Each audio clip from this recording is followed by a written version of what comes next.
Welcome back to ATL Day Ones. I am Tenitra. That is Jarvis, and we appreciate you guys hanging out with us once again today. Also appreciate you guys hanging out with the Locked On Sports Atlanta Network and just downloading us on any and every platform where you get your podcast, and also, of course, subscribing, liking, and making comments on our YouTube page. We listen to everything you guys say. We love your feedback. We love your interaction, and just appreciate you guys continuing to support all of the shows on our platform, including Hitting Hard with John Chuckery and A to Z with Mark Zeno.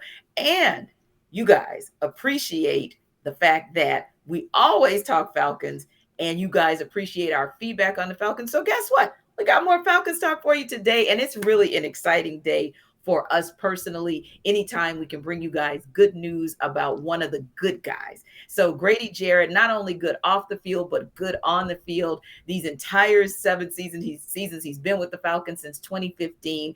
And we, along with many, have been wondering, what's up with Grady? Last week, we wondered what happened. And granted, veterans don't always show up for voluntary team activities. He did not show up for those voluntary OTAs last week, and it was a bit of a head scratcher.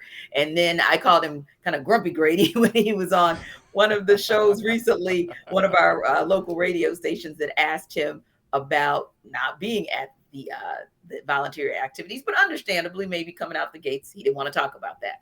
However, we got good news today that all is well in Flowery Branch. Grady Jarrett signs a 3-year contract extension, $51 million, up to 67 over the life of the contract, about 17 mil in new money. So that is great. It's going to help the Falcons out in some way, shape, or form, Jarvis, with the salary cap hit, if you will. But we're still looking for those details because, of course, we're still trying to obtain more information on the actual structure of the full deal. But it could be a savings of somewhere in the ballpark of 12 to $16 million. But it's not just about the dollars, as we've talked about before. And that's where I want to start with you, Jarvis. I want to start with, what do you see as the impact, in addition to what the impact can be with the cost savings, not just this year, but how it can help with salary cap next year? But what's the impact of having Grady Jarrett back in that locker room for this upcoming season?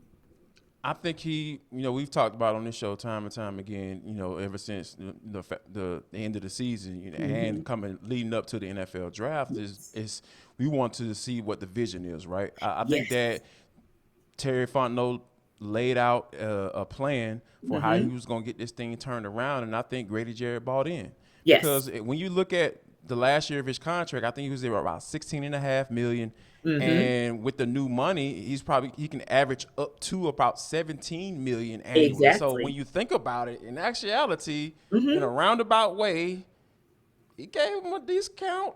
Essentially, a little because bit of hometown discount. a little bit of hometown discount there. I think that's involved. So and also he got his money. He got his money, and more than likely it's probably his last big contract. And when you think about where he came from, being a 5th-round draft pick, I think that this is, what more can you ask for? A guy who's from here, a guy that can, who came in and was a playmaker for you, a guy who's probably going to be the Super Bowl MVP. If they would have pulled that thing out. I'm not going to say the number. You already know what I'm talking about. And I just think that when you get a guy like that and you keep him around, because clearly everybody would have understood if he would have just been like, you know what? Sure. I want to go win. I'm not interested in the rebuild. I want to finish my career out somewhere else, compete for a Super Bowl. I would have understood that. I'm sure you would have understood that. You know what I'm saying? So I think this is good, because I think of a guy who's in that building understands where this team is headed. A guy who's in that building understands that the Falcons had to get him some reinforcements up front.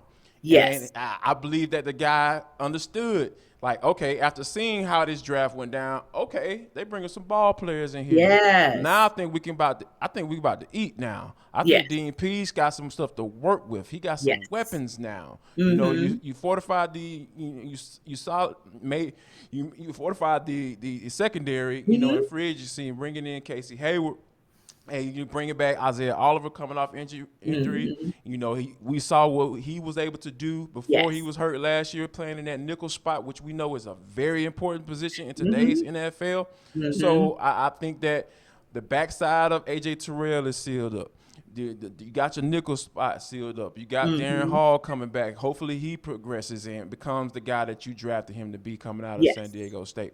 So I Mm-hmm. think all of these things are kind of lining up. And I Yes. believe that Grady Jarrett took a long look at this because Grady comes from good people. Like I Mm-hmm. know his people, and he understands the vision and what's that look like. And I think it kind of everything kind of all came together and confirmed it when the Atlanta Falcons Twitter tweeted out, Grady Jarrett signed an extension, and he quote Mm-hmm. tweeted and said simply, "Amen." Yep. Confirmation, Exactly. right? That's Yes. confirmation. You know what I mean? So I think it's confirmation that the Falcons are headed somewhere. And they're Yes. not headed down. No. They're headed, they're headed back to where they need to be, which is contending in the NFC South and then going from there.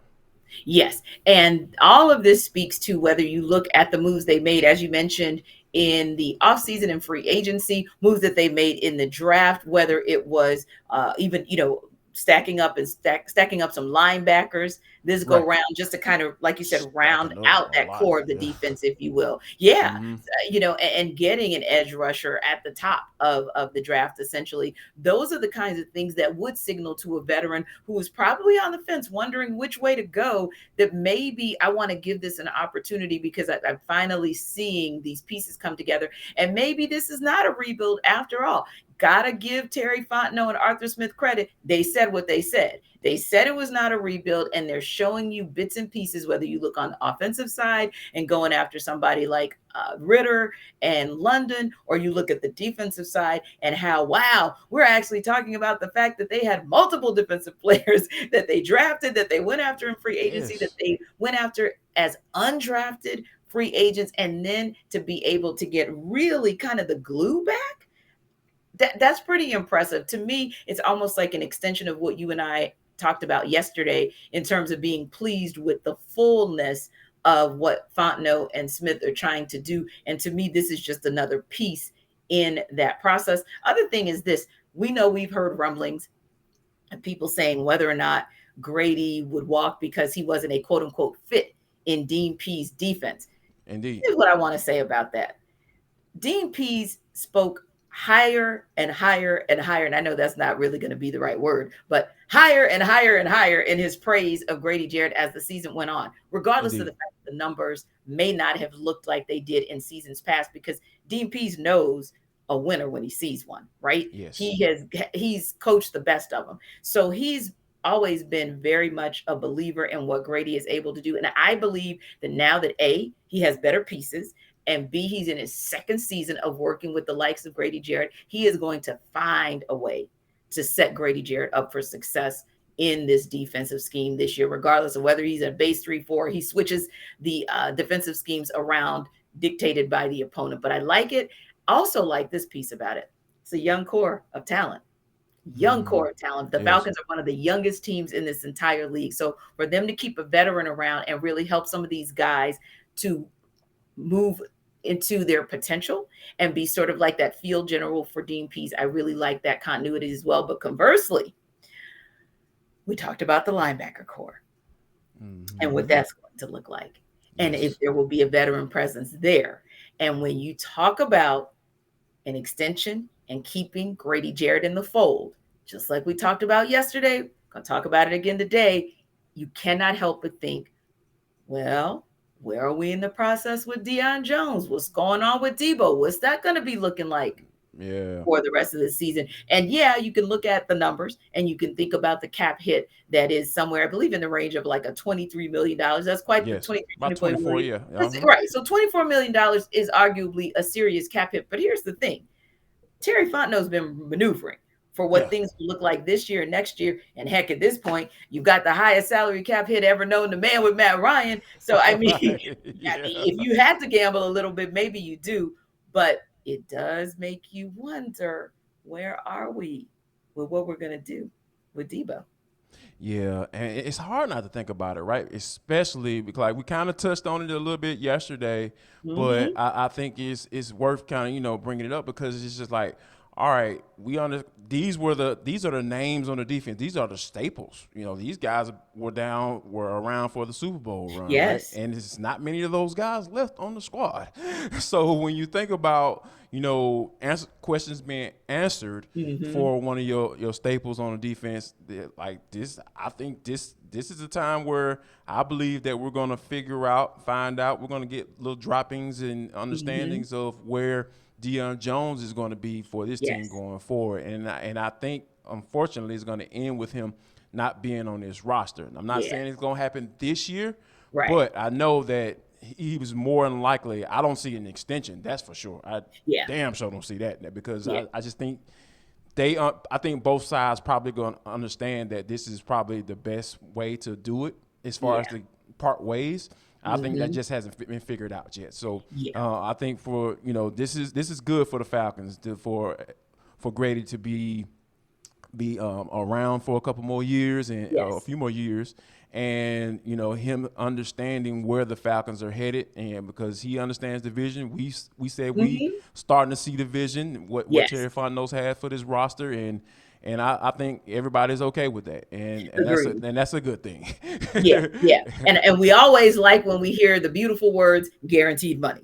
So Ooh, anytime yes. anytime we can get someone like that who's contributed so much to get some guaranteed money and to also have some incentives like 1.5 million in incentives, that's a good thing as well. And we shall see, because truly Dean P's defense last year would have theoretically been more set up maybe for Debo's success than maybe for Grady's success, just because of where they, the positions they play within that scheme, so on and so forth. So hopefully, maybe Deion Jones will, get back to Debo status this year. We shall see. But yeah, future for Grady at least is sealed up today. Now, the future for some folks that play at State Farm Arena for next year, not sealed up so much. Travis Schlink had words, and Jarvis Davis and Tenitra Batiste have thoughts, and we'll tell you about it in For the Culture. When we get back, it's ATL Day Ones. We'll see you on the other side.